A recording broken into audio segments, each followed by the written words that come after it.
नमस्कार साथियों, जैसा कि आपको पता होगा कि यूपीएससी का आईएएस का एग्ज़ाम जो कंडक्ट करवाती है उसका एग्ज़ाम 2021 वाला चल रहा है। तो 2021 में जो जीएस पेपर 2 है उसमें किस टाइप के क्वेश्चन पूछे गए थे उसके बारे में बता देते हैं। जीएस पेपर 2 जिसको आप पता होगा, जिसको polity, governance, constitution, social justice और आईआर इंटरनेशनल रिलेशंस के नाम से जानते हैं। इस पांचों सब्जेक्ट का मिला जुला प्रारूप होता है जिसमें से 20 क्वेश्चन कुल मिलाकर के पूछे जाते हैं। जो शुरुआती 20 क्वेश्चन होते हैं या शुरुआती जो 10 क्वेश्चन होते हैं वो 150 शब्दों में लिखना होता है और प्रत्येक का अंक जो 10 अंक का होता है। और 11 से 20 तक का जो क्वेश्चन होता है वो प्रत्येक 250 शब्दों में लिखना होता है और प्रत्येक का जो अंक भार है वो 15 अंक का होता है। तो इस तरीके से पूरा 20 प्रश्न लिखना होता है। पूरा पूरा अगर देखें मार्क्स देखें, अंक भार देखें तो वो 250 नंबर का क्वेश्चन पेपर होता है। जीएस पेपर 1, 2, 3, 4 चारों 250 नंबर का होता है। ऐसे भी 250 नंबर का होता है। जीएस पेपर 1 और ऐसे वाला वीडियो हैज़ बीन अपलोडेड। इसमें डिस्कस करेंगे जो जीएस पेपर 2 है उसमें किस टाइप का क्वेश्चन पूछा गया था, कौन से 20 क्वेश्चन थे। पहला था उसमें लोक प्रतिनिधित्व अधिनियम के अंतर्गत भ्रष्ट आचरण के दोषी व्यक्तियों को अयोग्य ठहराने की प्रक्रिया के सरलीकरण की आवश्यकता है। टिप्पणी कीजिए, यानी there is a need for simplification of the procedure for disqualification of persons found guilty of corrupt practices under the representation of people's act. Comment 150 शब्दों में लिखना है। सिंपल सा क्वेश्चन है कि लोक प्रतिनिधित्व अधिनियम जो रोपा है, रिप्रेजेंटेशन ऑफ पीपल्स एक्ट 1950 का और 1951 का, उसके अंतर्गत जो भ्रष्ट आचरण के दोषी व्यक्ति हैं उनको अयोग्य ठहराने की जो प्रक्रिया है उसको थोड़ा सा सरलीकृत करना चाहिए। तो इसके बारे में हमें टिप्पणी करनी है। तो एक तरीके से इजी क्वेश्चन हो सकता है, जिससे अगर हम बात करें लोक प्रतिनिधित्व अधिनियम 1951 में कुछ धाराएं हैं जिसमें हम ये चीज़ बताते हैं कि किसी का भ्रष्ट आचरण या अगर वो मॉडल कोड ऑफ कंडक्ट का पालन नहीं करता है तो किस प्रकार से उसको अयोग्य ठहराया जाता है। तो उसकी वर्तमान प्रोसीजर क्या है और उस प्रोसीजर में क्या कठिनाइयाँ हैं, क्या इसको कम किया जा सकता है, इसके बारे में हमें डिस्कस करना है। इस क्वेश्चन में डिस्कस क्या करना है, कॉमेंट करना है। दूसरा प्रश्न है, सूचना का अधिकार अधिनियम में किए गए हालिया संशोधन सूचना आयोग की स्वायत्तता और स्वतंत्रता पर गंभीर प्रभाव डालेंगे। विवेचना कीजिए, यानी recent amendments to the right to information act will profound impact on the autonomy and the independence of the information commission. Discuss. तो जो हमारा सूचना आयोग है उसकी क्या भूमिका होती है इंफॉर्मेशन के लिए, और सूचना का अधिकार अधिनियम में जो संशोधन किए गए हैं उससे इंफॉर्मेशन कमीशन पर क्या प्रभाव पड़ेगा, क्या इसकी संप्रभुता, क्या इसकी स्वायत्तता पर खतरा होगा या इसको मदद करेगा, इसके बारे में हमें डिस्कस करना है। तीसरा प्रश्न है, आपके विचार में सहयोग, स्पर्धा एवं संघर्ष ने किस प्रकार से भारत में महासंघ, महासंघ मतलब यहाँ पे हम कह सकते हैं कि जो अपना फेडरेशन है उसके बारे में महासंघ शब्द का प्रयोग किया गया है। तो महासंघ को किस सीमा तक आकार दिया है। अपने उत्तर को प्रमाणित करने के लिए कुछ हालिया उदाहरण उद्धृत कीजिए। यानी how far do you think cooperation, competition and confederation confrontation have shaped the nature of federation in India? Cite some recent example to validate the answer। इसमें कुल मिला के ये कह रहा है कि जैसे हमारा महासंघ जो है, हमारा भारतीय संघ जो है, जो कि राज्यों का एक संघ है, उसमें सहयोग यानी कि कोऑपरेशन, स्पर्धा यानी कॉम्पिटिशन, संघर्ष यानी कि कन्फ्रंटेशन, इससे किस प्रकार से महासंघ को या भारत की जो संघ है, भारत राज्यों का संघ है, उसको किस प्रकार से आकार दे रही है। अगर हम स्पर्धा में बात करें तो जैसे विभिन्न प्रकार के इंडेक्स निकाले जाते हैं राज्यों के बीच में, तो उससे हमें स्पर्धा मिलती है। तो एक राज्यों के बीच में कोऑपरेशन या कहें कि स्पर्धा का माहौल आता है, जिससे सुधार होता है। इसमें एक यूनिटी आती है जिससे पूरे महासंघ, पूरे भारत देश का विकास होता है। तो इसके बारे में हमें डिस्कस करना है। कुछ रीसेंट एग्जांपल जैसे हम नीति आयोग को इसमें ले सकते हैं। नीति आयोग जो है महासंघ को मजबूत करने में या भारत राज्य को एक संघ के रूप में मजबूत करने में एक अहम भूमिका निभा रही है। तो नीति आयोग के बारे में हम डिस्कस कर सकते हैं। चौथा प्रश्न है, हाल के समय में भारत और यूके यानी यूनाइटेड किंगडम की न्यायिक व्यवस्थाएं अभिसरणी एवं अपसरणी होती प्रतीत हो रही हैं। दोनों राष्ट्रों की न्यायिक कार्यप्रणालियों के आलोक में अभिसरण तथा अपसरण के मुख्य बिंदुओं को अवलोकित कीजिए। यानी the judicial system in India and UK seem to be convergence as well as diverging in recent times. Highlight the key points of convergence and divergence between the two nations in terms of their judicial practices. तो जो हमारा judicial practice है यानी कि जो न्यायिक कार्य प्रणाली है, उसके बारे में भारत में और यूके की न्यायिक व्यवस्थाएं किस प्रकार से एक दूसरे से मिलती हैं और किस प्रकार से एक दूसरे से अलग होती हैं, इसके बारे में हम बताना है। कुल मिलाकर के अगर हम बात करें तो इसमें हमें ये डिस्कस करना है, नंबर 1 कि भारत की न्यायिक प्रक्रिया कैसी है, दूसरा यूके की न्यायिक प्रक्रिया कैसी है, तीसरा हमें ये डिस्कस इसमें करना हो सकता है कि ये दोनों, पहले तो इन दोनों में क्या बातें हैं, क्या समानताएं हैं, इसके बारे में बताना है, फिर इन दोनों में क्या डिफरेंसेस है, इसके बारे में बताना है, फिर लास्ट में इन दोनों के बीच में रिलेशन क्या है, इन दोनों को इसको बताना है, फिर लास्ट में हमें निष्कर्ष बता देना है, यानी कंक्लूजन बता देना है। इतना अगर बनाएंगे स्ट्रक्चर तो ये आंसर आराम से पूरा किया जा सकता है। जैसे अगर हम बात करें कि जो ड्यू प्रोसेस ऑफ लॉ होता है या ड्यू प्रोसीजर बाय लॉ होता है, तो इसके बीच में भी डिफरेंस होता है। भारत में कभी due process of law follow किया जाता है, जैसे अगर हम जुडिशियल रिव्यू की बात करें तो उसमें due process of law follow किया जाता है। भारत के जो सर्वोच्च न्यायालय है वो इस क्षेत्र में बहुत ज़्यादा सक्रिय होती है। न्यायिक सक्रियतावाद, जो जुडिशियल एक्टिविज्म बोला जाता है, उसमें सर्वोच्च न्यायालय या उच्च न्यायालय भी बहुत ज़्यादा सक्रिय भूमिका निभाती है। जबकि यूके में जो प्रोसीजरल लॉ होता है उसके बारे में ज़्यादा ध्यान दिया जाता है। तो इसका आंसर बहुत अच्छे तरीके से लिखा जा सकता था चौथे का भी। पांचवा है एकदा स्पीकर सदैव स्पीकर। क्या आपके विचार में लोकसभा अध्यक्ष पद की निष्पक्षता के लिए इस कार्य प्रणाली को स्वीकारना चाहिए? भारत में संसदीय प्रयोजन की सुदृढ़ कार्यशैली के लिए इसके क्या परिणाम हो सकते हैं? यानी once a speaker always a speaker.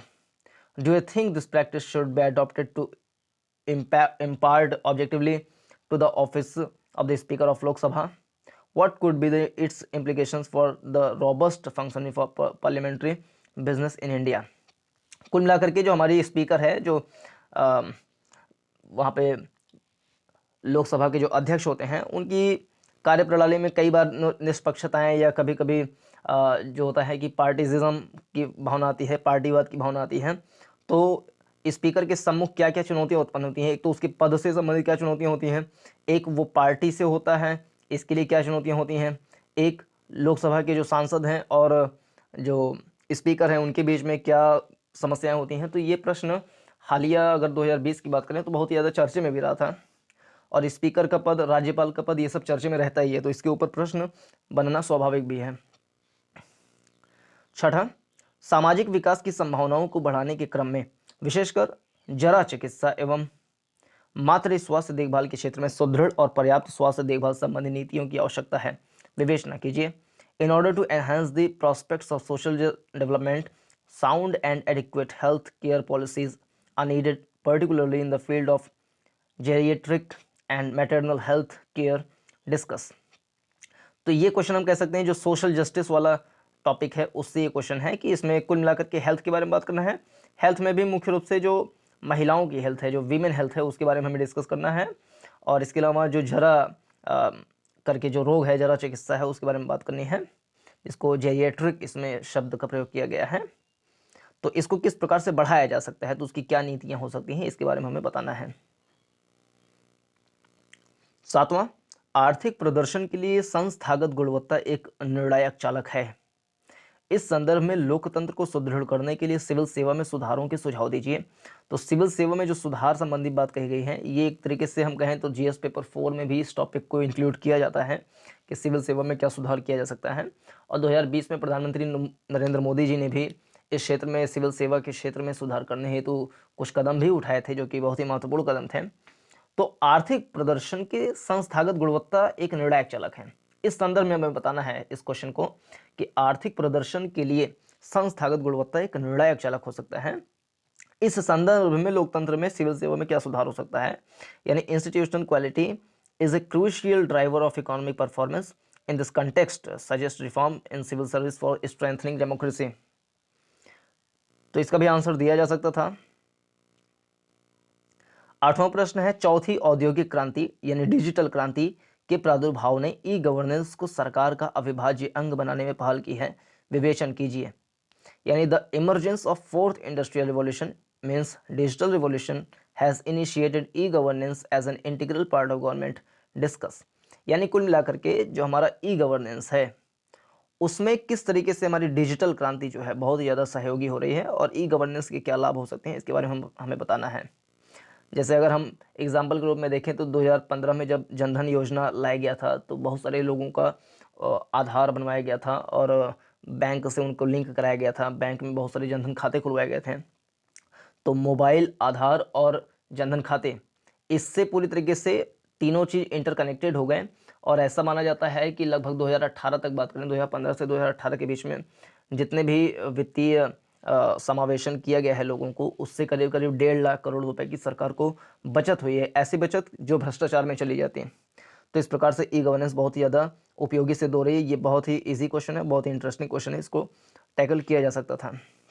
9वां प्रश्न है, कोविड-19 महामारी के दौरान वैश्विक स्वास्थ्य सुरक्षा प्रदान करने में विश्व स्वास्थ्य संगठन डब्ल्यूएचओ की भूमिका का समालोचनात्मक परीक्षण कीजिए।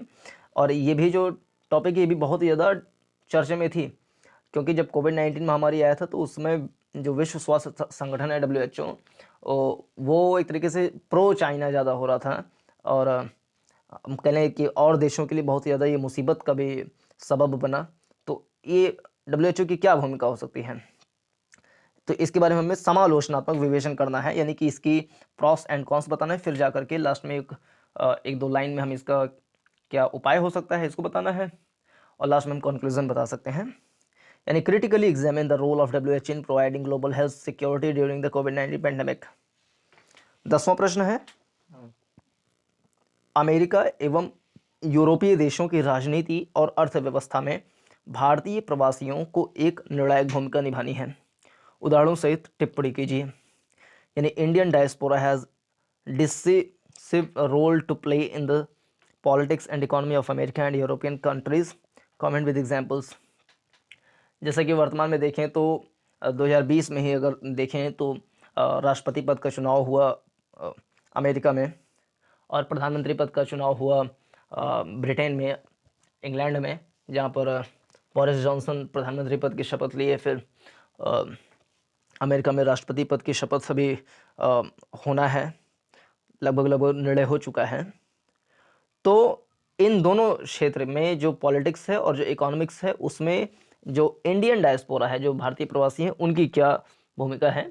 जैसा कि अगर हम अमेरिका की बात करें तो वहाँ की जो उपराष्ट्रपति बनी है वो एक तरीके से उनका भारत से कुछ ना कुछ संबंध है, तो ये बहुत ही बड़ा रोल है। जैसे कि अगर हम ब्रिटेन की बात करें तो वहाँ पर भी बहुत सारे सांसद जो हैं वो भारतीय मूल के हैं। तो इस तरीके से Indian diaspora plays a very important role in term of economic as well as politics. 11वां प्रश्न, राष्ट्र की एकता और अखंडता बनाए रखने के लिए भारतीय संविधान केंद्रीयकरण करने की प्रवृत्ति प्रदर्शित करता है। महामारी अधिनियम 1897, आपदा प्रबंधन अधिनियम 2005 तथा हाल में पारित किए गए कृषि क्षेत्र के अधिनियमों के परिप्रेक्ष्य में स्पष्ट कीजिए। यानी Indian constitution exhibits centralizing tendencies to maintain unity and integrity of the nation, elucidate in the perspective of Epidemic Disease Act 1897, the Disaster Management Act 2005 and recently passed Farms Acts। तो ये भी बहुत ही ज़्यादा इजी प्रश्न है, क्योंकि जो epidemic disease act 1897 है ये भी बहुत ज़्यादा चर्चे में रहा था। इसके ऊपर भी शुभम पांडे जी ने वीडियो बनाया है और डिज़ास्टर मैनेजमेंट एक्ट 2005 पर भी वीडियो बनी हुई थी। फार्म्स एक्ट जो कि रिसेंटली बहुत ही ज़्यादा चर्चे में भी थी।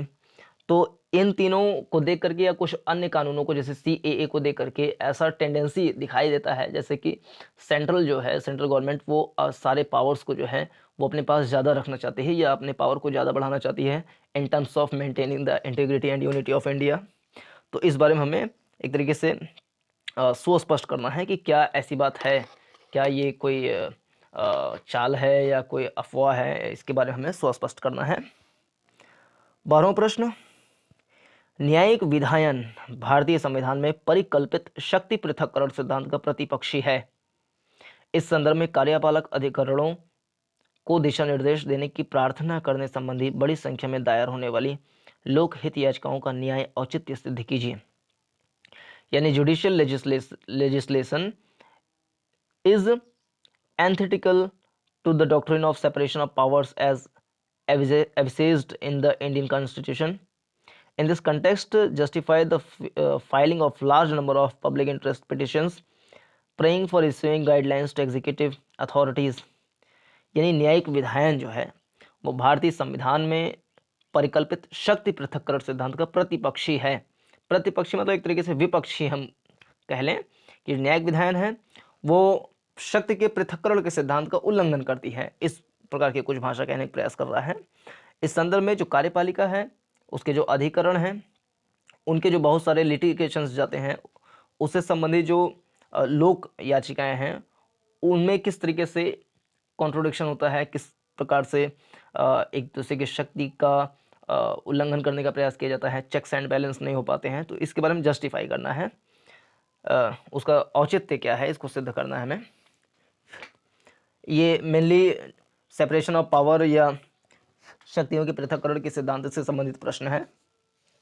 और ऐसा ही प्रश्न पिछले साल भी पूछा ही गया था यूपीएससी में। 13वां प्रश्न है, भारत में स्थानीय निकायों की सुदृढ़ता एवं संपोषिता, प्रकार्य, कार्यकर्ता व कोश की अपनी रचनात्मक प्रावस्था से प्रकार्यात्मकता की समकालिक अवस्था की ओर स्थानांतरित हुई है। हाल के समय में प्रकार्यात्मकता की दृष्टि से स्थानीय निकायों द्वारा सामना की जा रही अहम चुनौतियों को अवलोकित कीजिए। यानी the strength and sustains of local institutions in India has shifted from their formative phase of functionaries and funds to the contemporary age of functionality, highlight the critical challenges faced by the local institutions in terms of their functionality in recent times. जो local जो government है उसके सामने किस प्रकार से functions और funds की समस्या होती है इसके बारे में हमें बताना है कि उसको कैसे संपोषित किया जा सकता है, कैसे मजबूत किया जा सकता है। तो इसके बारे में ऐसा भी सुझाव दिया जाता है कि लोकल गवर्नमेंट बहुत सारे जो टैक्सेशन वाली सिस्टम है वो अपनी तरफ से भी कुछ लागू करें, कुछ डेवलपमेंट का काम अपनी तरफ से भी करने का प्रयास करें, तो इस तरीके से उसको स्ट्रेंथ किया जा सकता है। इसके बारे में हमें बताना है इसमें। अगला प्रश्न है, विगत कुछ दशकों में राज्यसभा एक उपयोगहीन स्टेपनी टायर से सर्वाधिक उपयोगी सहायक अंग में रूपांतरित हुआ है। उन कारकों तथा क्षेत्रों को अवलोकित कीजिए जहां यह रूपांतरण दृष्टिगत होता है। यानी Rajya Sabha has been transform for a useless stepney tire to the most useful supporting organ in past few decades. Highlight the factors as well as the areas in which this transformation could be visible. कुल मिलाकर के ये है कि राज्यसभा की भूमिका जो है उसकी शक्ति कुछ मायने में कमज़ोर मानी जाती है लोकसभा की तुलना में। तो इसमें ये पूछ रहा है कि क्या राज्यसभा की जो उपयोगिता है, जो उसकी सक्षमता है, जो उसकी शक्ति है, जो उसकी मजबूती है, जो उसकी रेलिवेंसी है, क्या वो पहले की तुलना में अब बहुत ज़्यादा बढ़ती जा रही है, तो इसके बारे में हमें बताना है। और ये बात तो दृष्टिगत होती ही रहती है, कोई भी अगर बिल होता है जब तक राज्यसभा में अच्छी मात्रा में संख्या ना हो तब तक रिप्रेजेंटेशन ठीक प्रकार से नहीं हो पाता है या बिल ठीक तरीके से पारित नहीं हो पाता है। तो जो राज्य हैं उनको भी रिप्रेजेंट करने के Rajya Sabha plays a very important role.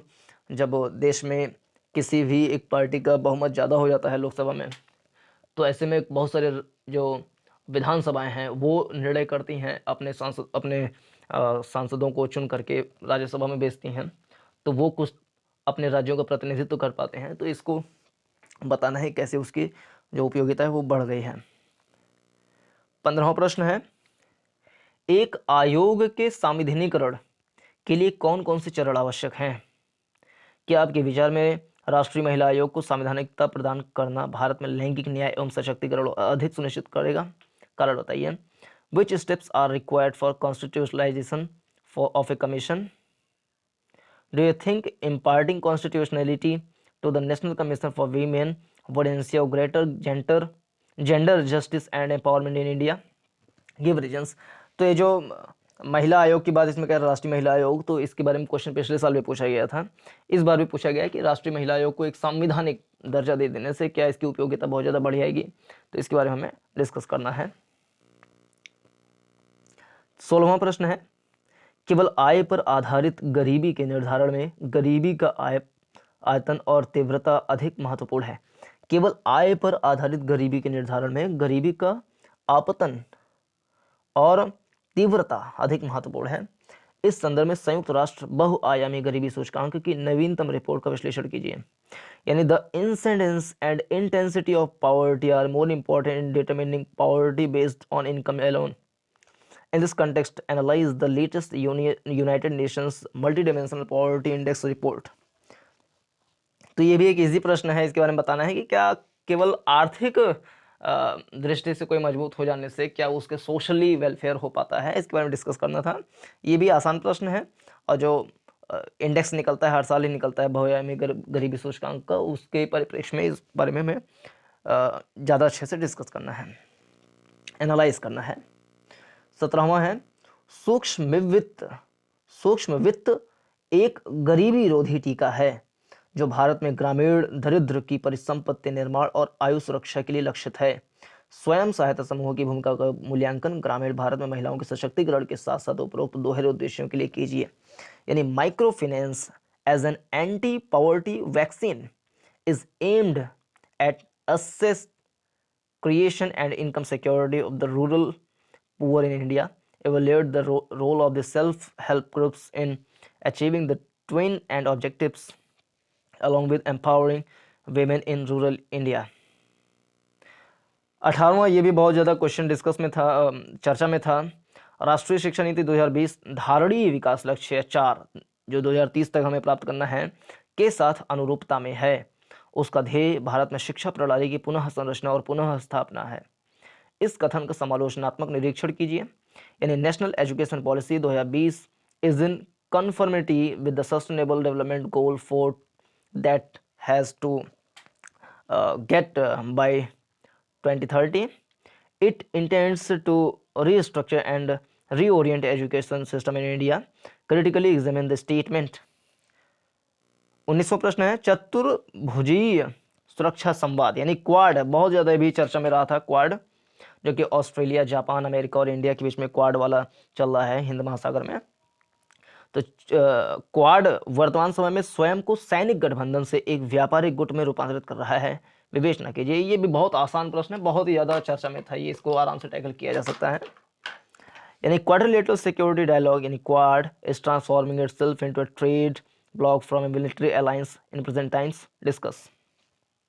20वां, Bharat रूस रक्षा समझौतों की तुलना में भारत अमेरिका रक्षा समझौतों की क्या महत्ता है हिंद प्रशांत महासागरीय क्षेत्र में स्थायित्व के संदर्भ में, विवेचना कीजिए। ये IR से रिलेटेड क्वेश्चन है। यानी what is the significance of Indo US defence deals over Indo Russian defence deals, discuss with reference to stability in the Indo Pacific region. तो एक तरीके से देखा जाए तो ये बहुत कठिन प्रश्न नहीं है, आराम से इसको टैकल किया जा सकता है। जिस प्रकार से 2021 के लिए जो मेंस हुआ है, इसके पहले जो प्रीलिम्स हुआ था, वो बहुत ज़्यादा एक तरीके से देखा जाए तो एग्रीकल्चर से और कुछ एरिया से क्वेश्चन ज़्यादा थे, करंट अफेयर से क्वेश्चन बहुत कम पूछे गए थे। तो प्रीलिम्स कठिन था, but mains is not as कठिन एज प्रीलिम्स। तो इसके बारे में you can analyse that is it कठिन और इज इट सरल, so you can give your opinion on this question paper. Thanks for watching, and we will be uploading the GS paper 3rd and 4th paper in coming days, so you can watch that video and do subscribe the channel for getting the notification. Thanks for watching. Namaskar.